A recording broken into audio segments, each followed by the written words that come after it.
జాతీయ పతాక రూపకర్త పింగళి వెంకయ్య 150వ జయంతి వేడుకల సందర్భంగా జంగారెడ్డిగూడెంలో 2K రన్ నిర్వహించారు. ఈ కార్యక్రమంలో చింతలపూడి ఎమ్మెల్యే సొంగ రోషన్ కుమార్ పాల్గొన్నారు.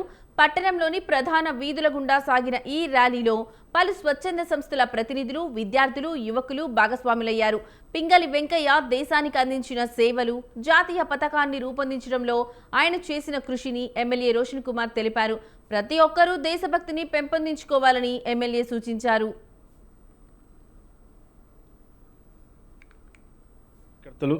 అలాగే 4 మండలాల నుంచి వచ్చిన ప్రజలు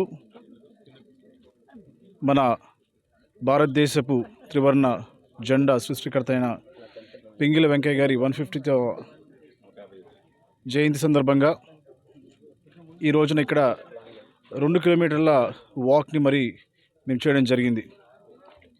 ఇది కేవలం వాక్ కాదు, ఇది మన భారతదేశపు పట్ల ఉన్న దేశభక్తి కానివ్వండి, ప్రేమ కానివ్వండి,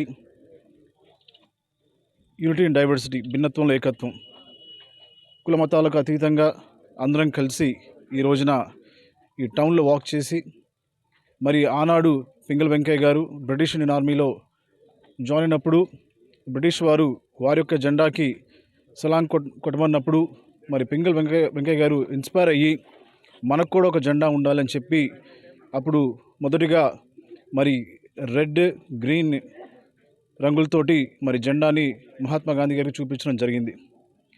మరి గాంధీ గారు ఆలోచించి దీంట్లో వైట్ కూడా ఉంటే బాగుంటుందని చెప్పి దాన్ని మళ్ళీ మోడిఫై చేసి ఈ రోజున రెడ్ కానీ సాఫ్రాన్ కానీ సాక్రిఫైస్కి మరి చిహ్నంగా, వైట్ శాంతి ప్యూరిటీకి చిహ్నంగా, అలాగే గ్రీన్ మరి ప్రాస్పెరిటీకి, గ్రోత్కి, ఫర్టిలిటీకి చిహ్నంగా, అలాగే జెండాలో ఉన్న మరి చక్రం ధర్మానికి చిహ్నంగా, 24 స్పోక్స్ ఏవైతున్నాయో అవి అన్నీ కూడా మరి దాంట్లో జతకలిపి ఈ రోజున ప్రపంచంలోనే మరి భారతదేశ జెండా అంటే